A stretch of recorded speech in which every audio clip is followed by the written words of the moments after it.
Hi everyone. It is already 12:32, so we'll get started. My name is Lindsay Harris, and I'm happy to see some familiar faces popping up on the screen, including my colleague, John Britton. Hi, John. And Tiffany Smith, who's our new managing attorney. She's been here all of like a week and a couple of days. So I'm honored to serve as the Associate Dean of Experiential and Clinical Programs at UDC Law, and I direct our Immigration and Human Rights Clinic. This is the second conversation in the Conversation with Clinicians series. So the idea here is that UDC clinicians, today me, will be engaging in conversation with leaders in the experiential education field. As early leaders in clinical legal education in a school where we have our day students take 14 credits of clinic to graduate, and our evening students take 10 credits in order to graduate. We have been, leaders in this space, and we would really like to create a space where clinicians and experiential educators more broadly across the country can engage in some topics of interest, along with thinking through some of the pressing issues that are facing our community. So we have one more event coming up this semester, and I'll share the link for that in the chat at some point.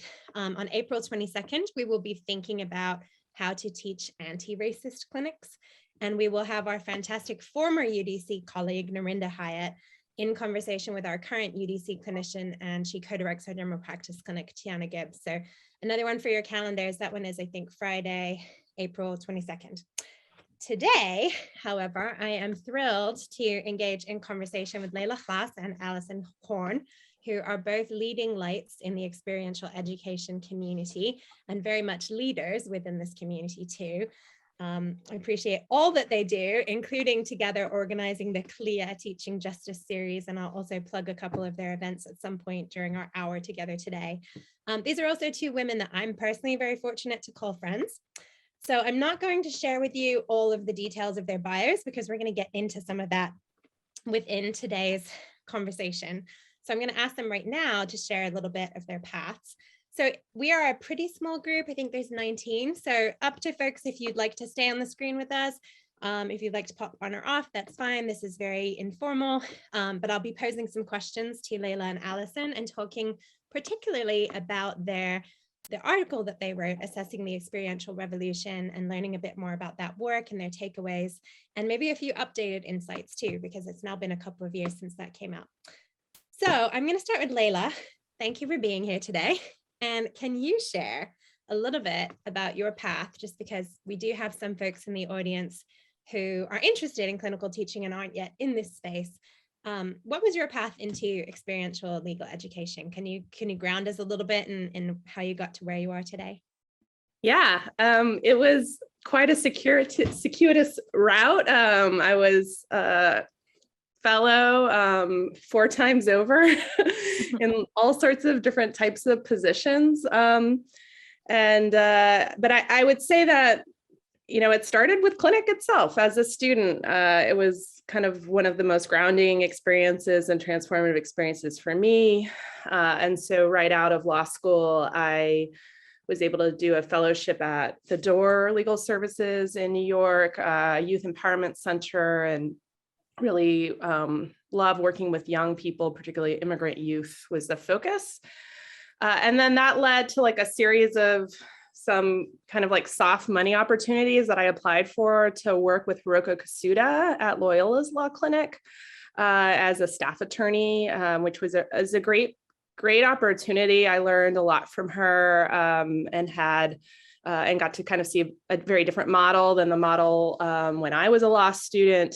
And I had never thought that I could be a clinical law professor, right? As many, I think, people in the room felt it wasn't something that occurred to me as a career trajectory when I was a student. But when I was, in the clinic teaching other courses, I decided I wanted to go for it. And that's when I eventually got to meet you, Lindsay. So I became a Georgetown clinical teaching fellow for 2 years before then getting a job at Boston University and then making my home at Tulane, where I'm at right now. So yeah, so took a lot of turns. I would say it was precarious in many places and unclear, what my role was, if I was staff or faculty or even an employee. At one point, someone in my institution, was like, "Who are you?"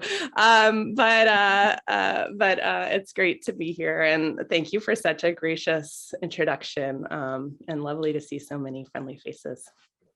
Yeah, thanks, Laila. And we'll talk a little bit more about what you're doing now at Tulane, because I know that has also evolved into your most current role as the Associate Provost of International Affairs. Am I getting that right? That's correct. Excellent. It's a mouthful. Right. Yeah, mine is too. I messed up my title at the beginning of this presentation. It's actually supposed to be clinical and experiential programs, not experiential and then clinical, but hey. Anyway, so Allison, same question for you. Can you share how you initially got into the experiential education space? Sure. I mean, similarly circuitous, I think. I think Laila and I really try and uplift this idea, particularly for law students, that there isn't a planned route or common trajectory. I made the atypical journey after graduating from University of Mississippi Law School to the Bronx Defenders in New York, and really got my training there in how to be not just a lawyer, but how to consider holistic advocacy, how to, really understand and immerse myself in the root causes of our clients' issues and understand all of the systemic issues that were confronting them on a regular basis. And I slowly made my way back south, where I'm from, continuing to work with a New York-based organization, National Advocates for Pregnant Women, where I was doing some of the same work, but kind of in a different area. And somehow, was able to go back to my alma mater, which at the time was institutionalizing their clinical program. That had not been the case when I was a law student. So I didn't actually have this sort of formative law clinic experience that so many of my peers did. So this excited me, and I had this opportunity to design and teach a poverty law sort of practicum course at the law school, and realized just how gratifying it was that I was getting the same rush that I used to get, going into the Bronx County Hall of Justice, but not quite, the heart attack that sort of fell on me every Thursday and Friday night.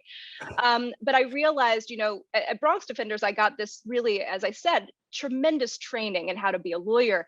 And in the classroom, I was sort of using my same gut instincts, but I realized I needed that same training. I really was hungry for it. And I also became a clinical teaching fellow at the University of Baltimore, where I met amazing people and mentors, including Michelle Ewart, who's on this call today.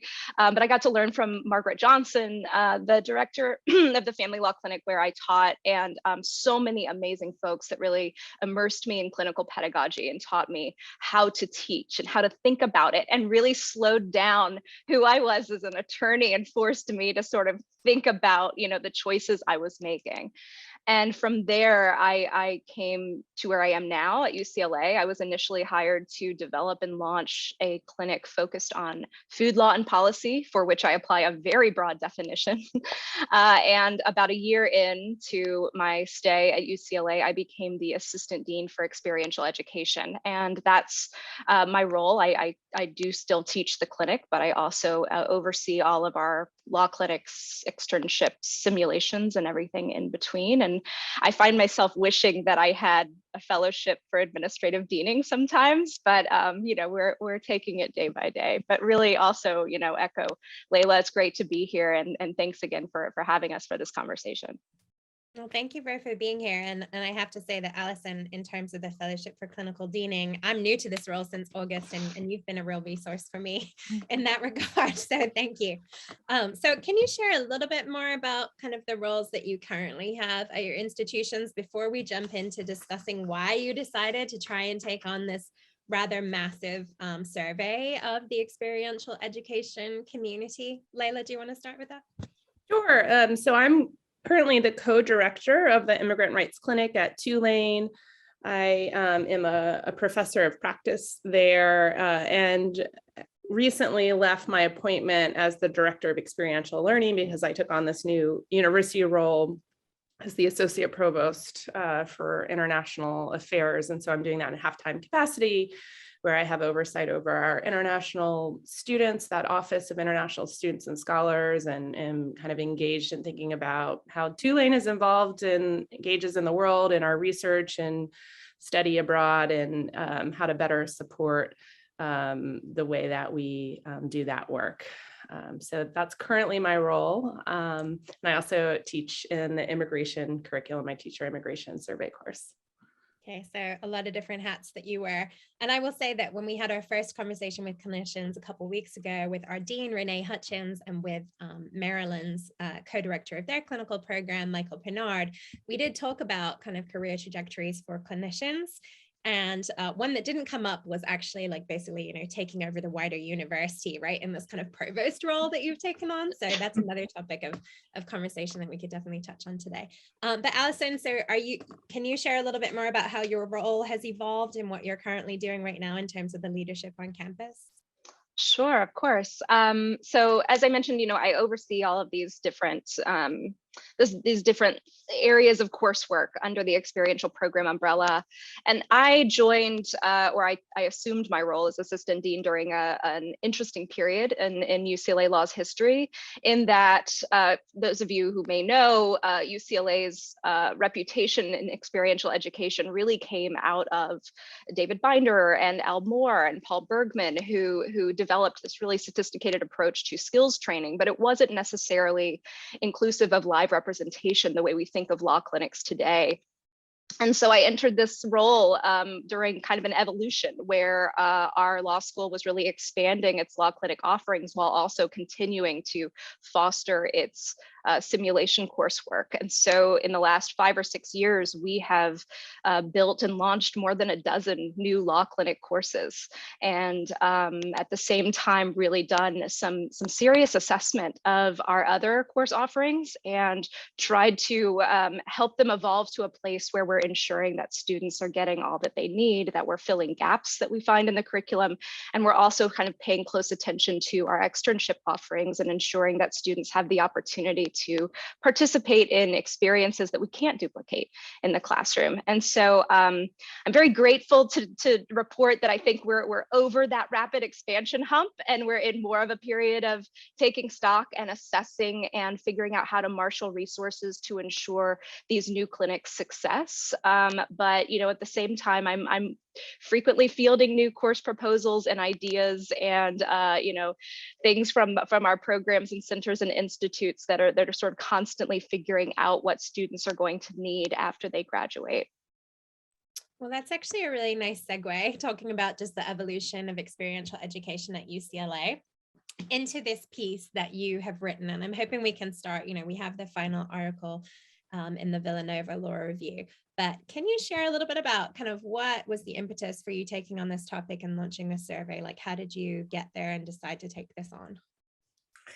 Yeah, so like many great ideas, I was walking along Hermosa Beach with Allison Korn, and we had just both assumed these new positions. So I had just taken on the director of experiential learning, where I primarily had oversight over our externship curriculum and was kind of redesigning those courses in the way that we envisioned the program and expanding that program.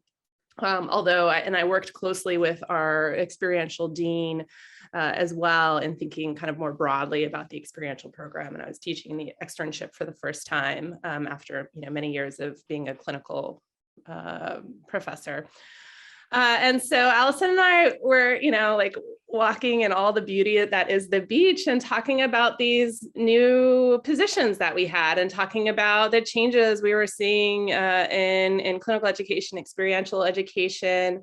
We were thinking about, like how should schools map out their experiential curriculum? How should you decide, where growth, instead of just kind of, oh, we happen to have some resources, or, oh, someone happened to have like approached us with an idea, which can always be great, always, but kind of like to think a little more deliberately about like, what should these programs look like depending on what our schools are looking like? How should we train and develop new faculty to teach these courses, or old older faculty, not age-wise, but more experienced faculty who aren't experienced in experiential teaching or aren't experienced in the courses that they want to develop and train in. We like heard of and had people already approaching us talking about new things they wanted to develop, and I myself was trying to develop a practicum course because I really, in addition to teaching the externship, I wanted to do a course where we were doing some live representation, working with immigrant communities. And then at the same time, we kept seeing on like the listserv, like, congratulations, so-and-so has been appointed as the experiential dean of this school, and this person is the experiential dean of this school, right? And we hadn't seen that before. I mean, there was certainly clinical deans in the past, but it seemed like a kind of a spate of new roles that people were taking on. And so we thought, like, let's do a survey. We want to hear from everyone. Like, we don't want to, it's like lovely just to be on a beach retreat with Allison Korn. Highly recommend. But also, like, let's engage in a more broader conversation with our colleagues and see, how they're approaching these questions. And the ABA created these new standards, but then there wasn't really a way to look at like what has changed specifically related to these changes. There's this, great, CCL does this great like longitudinal study, but they don't, like change the questions to ask like specifically about the standard, like how did you reply to that? So how could we complement that work that's already being done? And so then I will hand it off to my colleague Allison to talk more about the survey. And I'll just jump in and say, for anyone newer to this space who doesn't know what CSAIL is, that's the Center for the Study of Applied Legal Education. And, in essence, what Allison and Laila did was kind of take on some of the work that CSAIL does, but like in a 2-woman shop rather than an established like entity, or I don't know if they're a nonprofit or not, but CSAIL does put out these reports on kind of the state of experiential education, clinical education every year. So yeah, I'm also feeling like I need to take some beach walks to come up with ideas on what to do for my next scholarly endeavor. But Allison, yeah, can you tell us what you actually did and how did you get folks to even respond to you on this? Because you have some pretty big numbers in terms of the data that you were able to gather in the end. Yeah, sure. And I mean, everyone is most welcome for beach retreats. We have very small living spaces on Hermosa Beach, but the scenery is beautiful. So we'll figure that out. But in terms of launching the survey, so Laila and I developed a list of all of the experiential and clinic deans and directors that we could possibly find across the nation. And where a school didn't immediately have that role, we would look to the director of externships or an academic affairs dean, for instance, anyone that we thought would have insight into, how the school was grappling with these changes and thinking about experiential curriculum. So we, using that list, we just began sending out the survey to folks and really, to the point of harassing them to respond. And I think the sort of critical pain point came, Laila and I had set an internal deadline for ourselves of when we needed to kind of have this data together.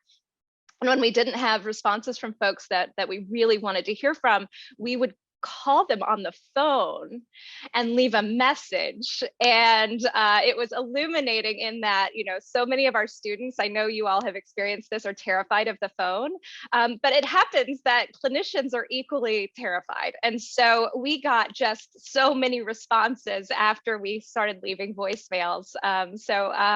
It was, I think, around the holidays, 2018 or so, that we closed the survey, and we had 126 responses, which was fantastic. And, as Laila mentioned, CSAIL was a real kind of North Star for this. And Bob Kuhn gave us some tremendous insight into how to structure the survey and how to craft our questions in a way that did invite the as many responses as we got. So we're really, really grateful for that insight, and also, for all of the responses that we did get, because if you all are familiar with the survey or had responded to it, it's not just check boxes. There are plenty of text boxes too, and folks were incredibly generous with their experiences and articulating what they were doing at their own law schools, and also raising real important challenges on the way. Okay, so without further ado, can you share with us, what are some of the big takeaways from this survey? What were the top line points that you took away from hearing from those 126 schools? Yeah, I mean, I think our biggest goal, frankly, was to spark a conversation. I'm going to talk a little bit about our findings, but like good clinicians, they just invited more questions, the questions that we had, right? And we wanted to think about, how people were reimagining experiential education. We wanted to think about the roles of experiential deans and directors and faculty and how they're integrated into the larger legal education landscape. And so we did that. And so I'm going to share some takeaways and some questions that we have. But to me, the exciting thing that happened too was we then, had like this series of blog posts from colleagues who, some of them I saw on the See in the Room.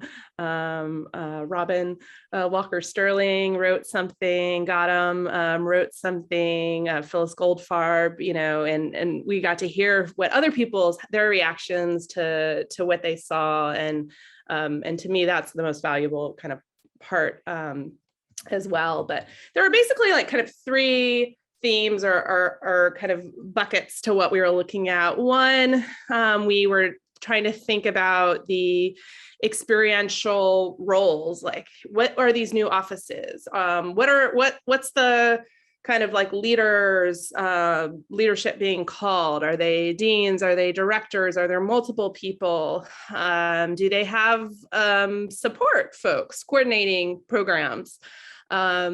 So we asked a few questions about that. We also we asked a number of questions of like, have you changed your experiential programs in response to the rules, and how have you made those changes? Have they grown? Have you made changes to upper level? Have you made changes to 1L curriculum? So that kind of experiential curriculum big picture was the kind of second area. And then the third area was thinking about emerging programs, specifically these practicum courses and lab courses, and what were those courses.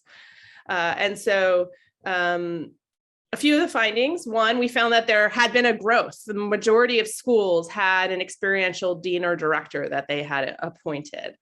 And we found that these, roles are wildly different, which can be, again, fine. Schools have different resources. Schools are different sizes. They have different values and priorities.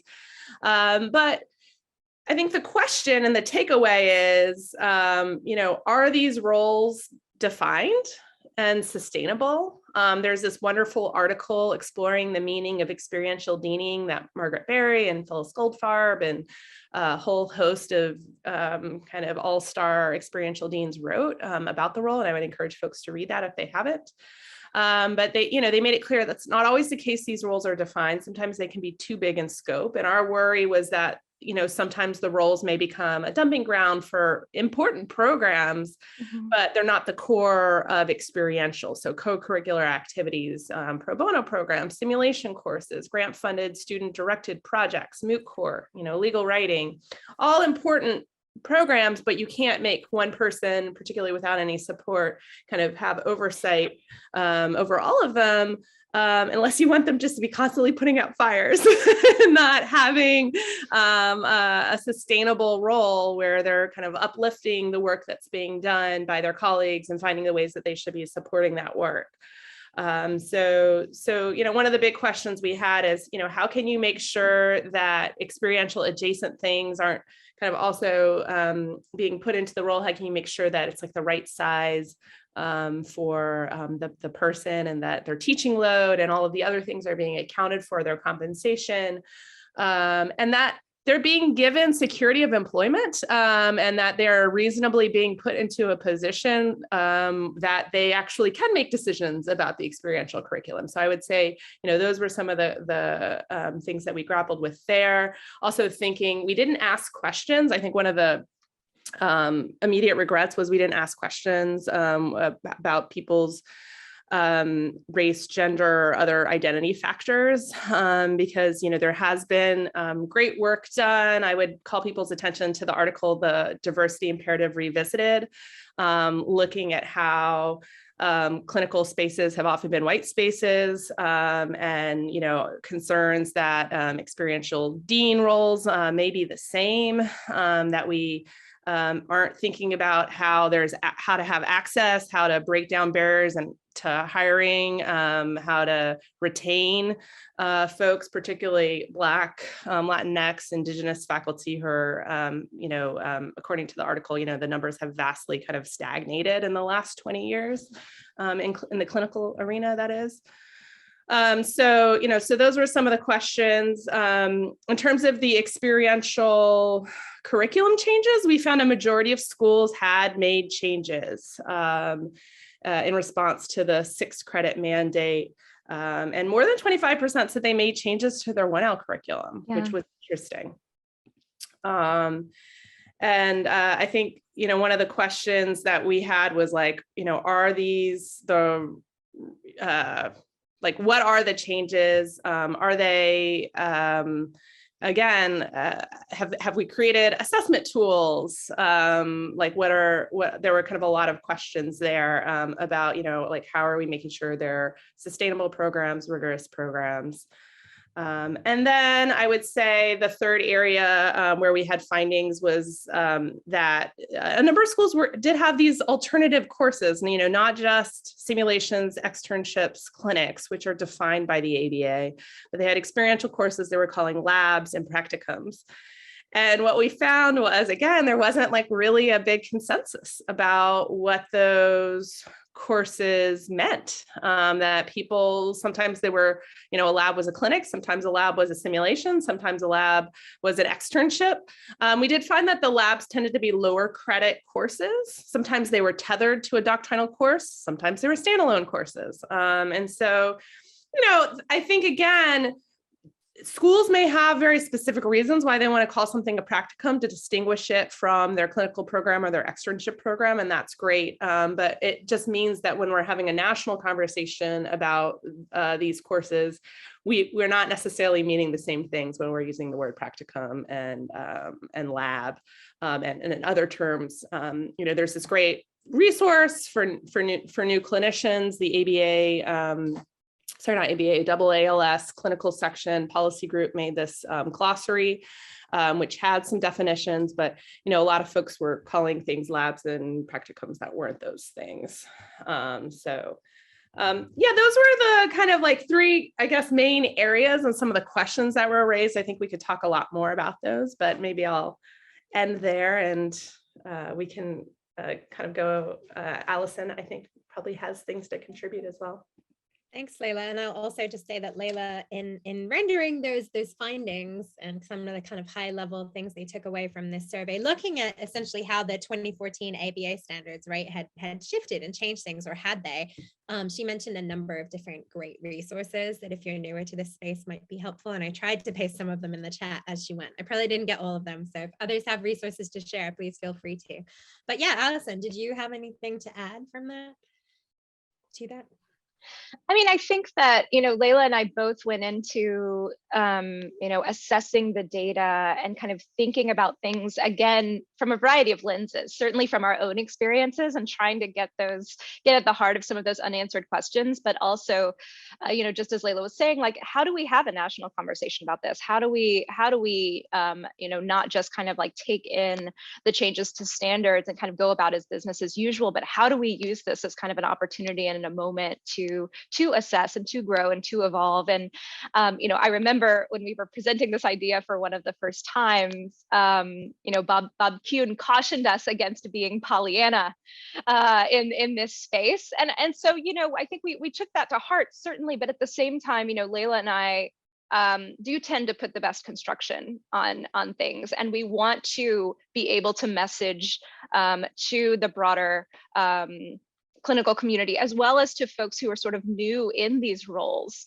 that there are opportunities here to not just respond and react, but be really thoughtful and be really proactive about what's in our curriculum, how we can restructure some of this coursework, how we can think about learning in new ways. And so, that was, I think, in the back of our minds, even as we were assessing just kind of like the raw data and numbers that we were confronted with.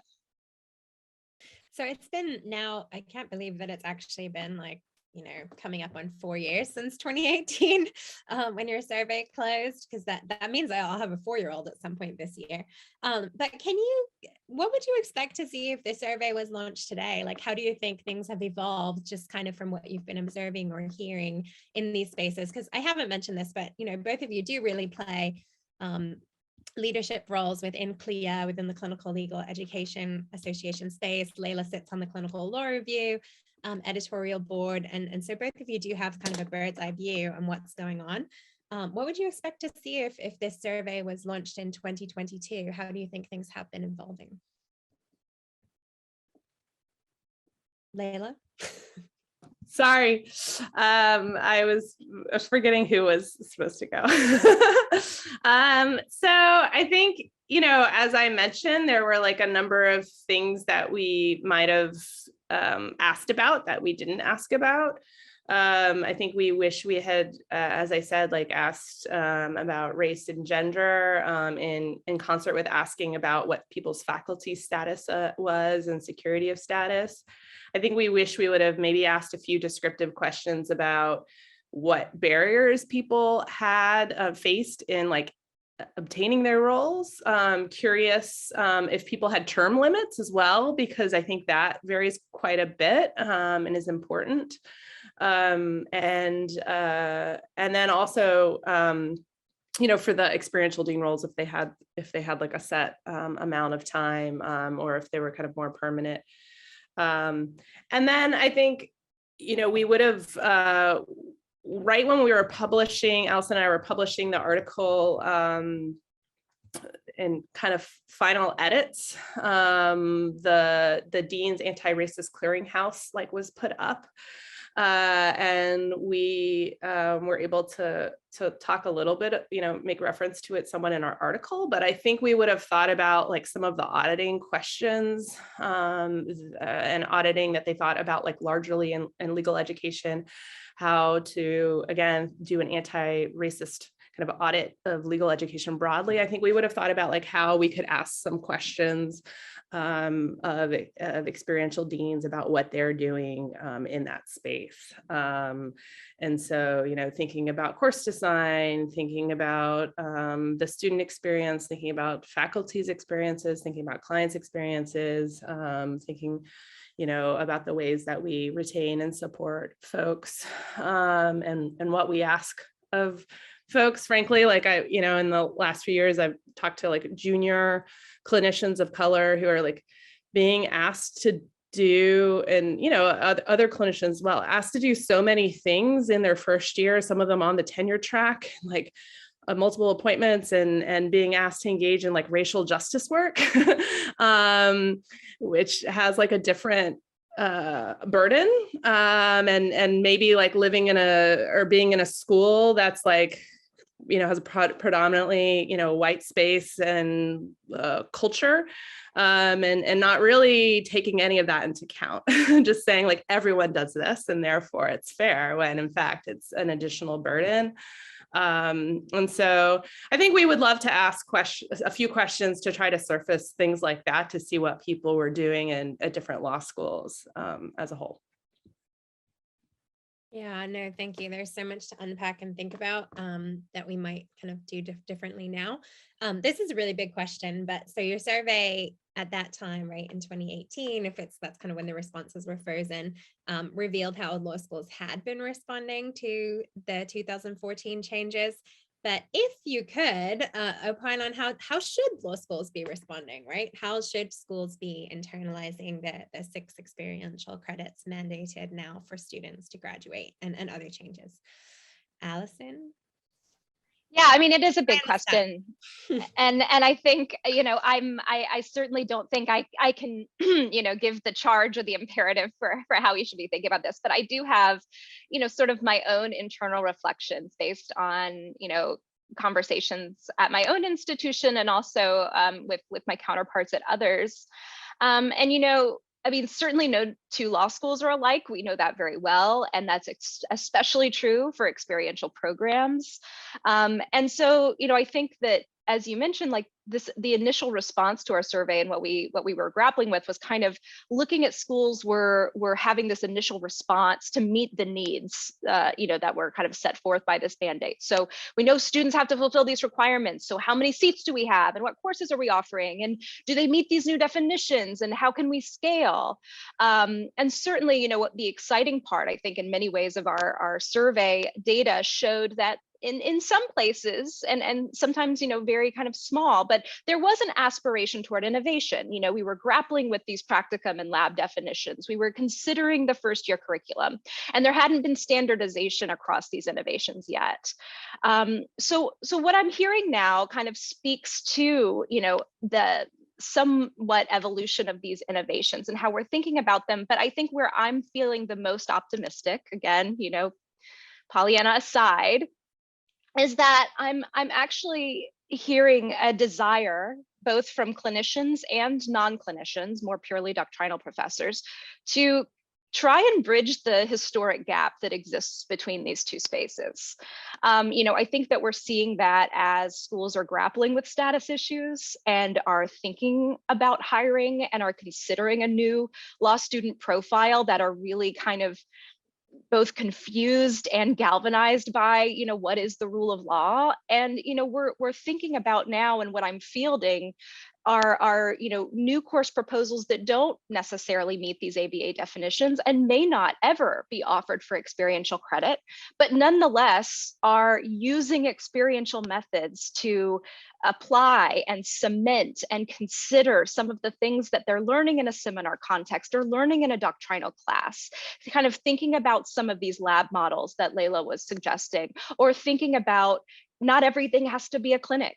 Not everything has to be within the confines of these definitions, but rather, how are we building on our faculty's strengths, whether it's in secured transactions or immigration law or movement lawyering? How are we capitalizing on these strengths and using what we do best in clinical pedagogy and through our methods and through simulations and through discussion and through reflection? How do we kind of bridge, these two things and help meet the needs of students across, the spectrum of, kind of learning opportunities? So that's where I'm feeling very hopeful. I don't think that it speaks to, the ABA being like, okay, now we need 10 or now we need 12. I think it's more of a, let's blur the lines a little bit more. And let's, kind of consider all of us expert professors and expert teachers, regardless of sort of where we sit or how we identify. I love that. Thank you, Allison. So the final question that I have before we open it up to, I have a few more too, but I'm sure folks have ways they'd like to engage with you. I did want to ask, because I have both of you here live and because I gave you some advance warning, do you have any thoughts on kind of the recent changes that we're seeing coming down the pipeline, right? I'm specifically thinking about the ABA Standard 303 and how law schools are or should be adapting and responding to efforts to more explicitly, as the ABA is kind of telling us now, to address racism, bias, what they're calling cultural competence. I don't love that term. I would use cultural humility, but they call it cultural competence, so we'll stick with that. How to address these issues within the law school curriculum. Do you have any initial thoughts on that as we're starting to see that standard come into fruition? I mean, yeah, I think a few quick thoughts. I mean, I think that, my thoughts on this issue really do very much mirror how CLIA has responded, which is to say that, number one, the term anti-racism should be the term, that we shouldn't, dilute anti-racist training to mean something different, right? Cultural competency, diversity, bias, these are all really important values, but they're different than anti-racist training in many respects. And so, kind of consider what we mean when we mean anti-racist curriculum is a really important step. I think also, it's the anti-racism training shouldn't just be limited to clinics and field placement activities.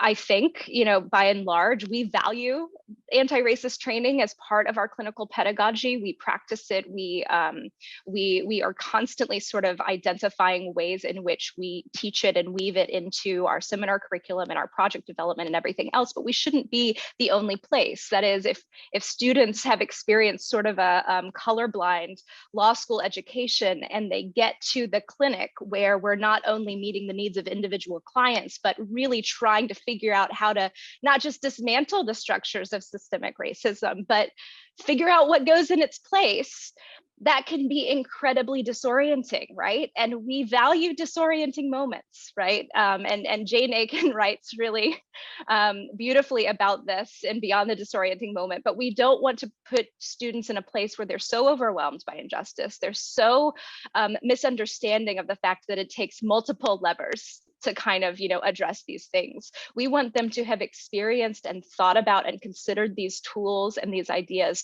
throughout their legal education, so that by the time they are practicing and representing clients and thinking about these strategies, they're in a place where they can do so thoughtfully and reflectively. So I think we're very lucky. Laila mentioned the Dean's Anti-Racist Clearinghouse, which presents, some terrific mapping and ideas for how we think about the law curriculum more broadly and how we infuse it with more of these lessons, how we center race when it comes to building professional identity.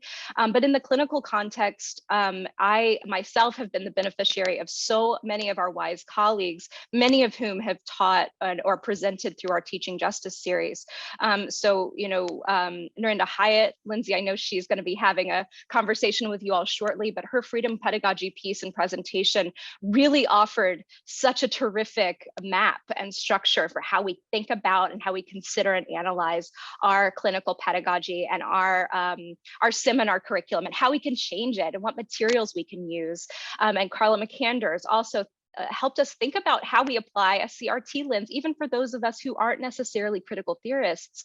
And then next week on April 1st, we're going to be joined by Alexi Freeman, who's going to teach or present about teaching justice and equity in the externship context. And she's done so much when it comes to auditing placements and learning objectives in those spaces. So I think what we're seeing is, among our colleagues, suggesting that this is not just one class and this is not just one unit and it's not a box to check, but rather it's a reimagining of our entire curriculum and really centering these issues that our students are going to confront the second they step into their professional identities.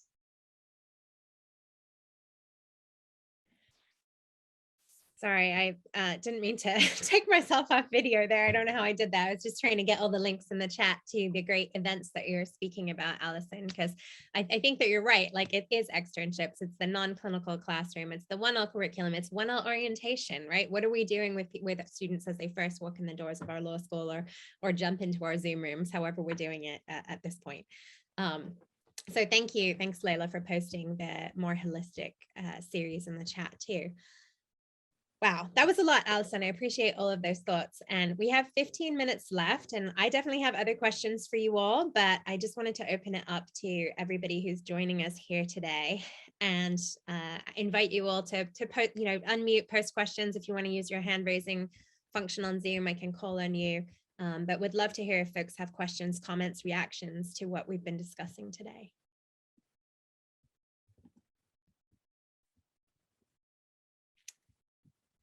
So I'll wait for those hands to come up. I do know that we have folks in the room who are newer to this space. We have a whole spectrum of folks. And I'm actually really delighted to see a couple of my non-clinical colleagues joining us today, Phil Lee and John Britton, although John is teaching our externship seminar this semester for the first time. So, just a testament to someone who's been teaching for decades, but now is entering the official experiential education space, and also has done so much in the service learning arena, leading trips down to Mississippi. So thanks for being with us, John and Phil. But one question I had, if others don't want to pipe in, is just, did you have thoughts or words of advice for the people who are newer to this space, who are getting their first teaching fellowship or on the tenure track? What would you want to share with people who are just starting out in this career path? Yeah, one thing I was thinking about it was like some of the disappointments I had, I think, along the way. I think about a moment when I was like getting advice from these like very established clinical professor stars, and as I went into the job market, and they essentially told me not to talk the way that I talk, that I should try to use less likes and basically kind of just like moderate the way that I speak to sound different. And then they like immediately praised this like male colleague, you know, who was a white person from Yale, you know, and kind of the way he presented himself. And it was really discouraging. And I also remember another moment when I was trying to get advice and talk to a different, very like well-established, you know, senior colleague. And she was like, the difference between those two job offers is one is going to be a legal services office, and you're not going to be able to do anything, you know, scholarly that you want to do there. And, you know, you're just going to be churning out cases. You're not going to be like really teaching. And when I was thinking about those things, I was thinking about how we should have our eyes wide open about the limitations of different positions that are out there, and about the spaces that we're acting in, and the way that people might judge us, or the way that we may be expected to present or be. But actually, we should confront those systems and change the systems to be the way that we want them to be.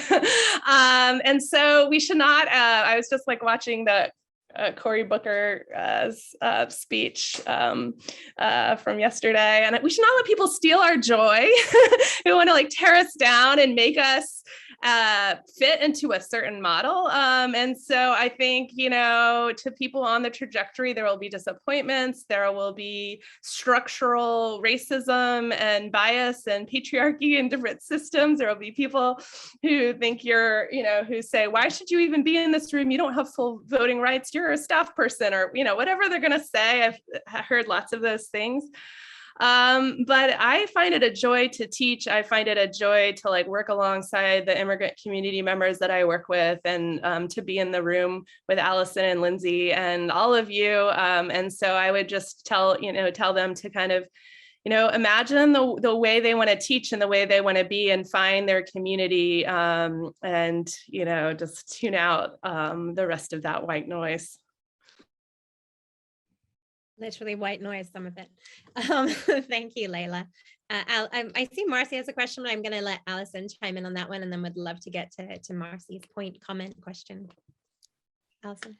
Yeah, I mean, I think my thoughts are very similar. I think that I came into academia and kind of saw myself as an accidental academic. You know, I went to, a state school in Mississippi. I had a very different trajectory. I felt like the academia was very unknowable, and that makes me ever grateful for the fellowship that really demystified and made transparent some of the things. And I think I have profound privilege for having been able to go through such a fellowship and learn the things that I learned before I took my more permanent role. And so I think like a couple of things. One, you know, certainly find your community and don't be shy about reaching out to folks within the community. I think that it gives me, you know, no greater pleasure than to be, you know, have emails or speak at conferences with folks who are trying to break into this space, who do feel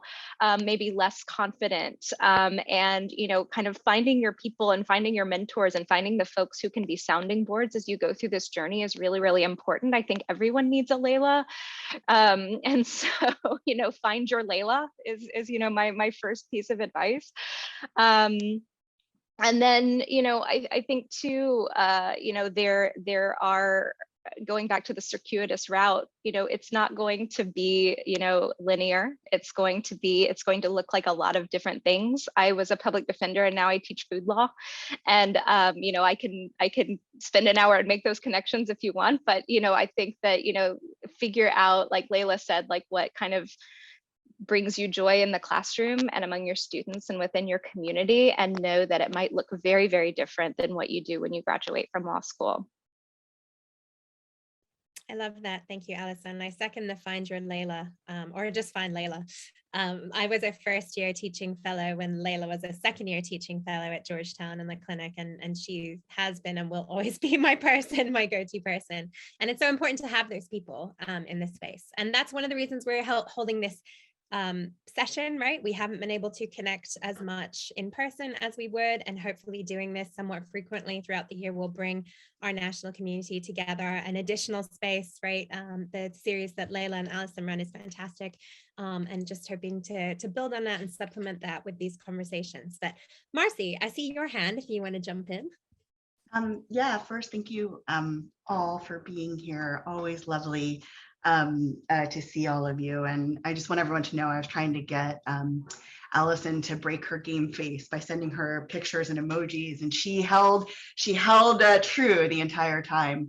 I'll just, because I can't help myself, add very quickly, when I was a baby professor and started out, I too found my people at other institutions, right? It's not always your home institution.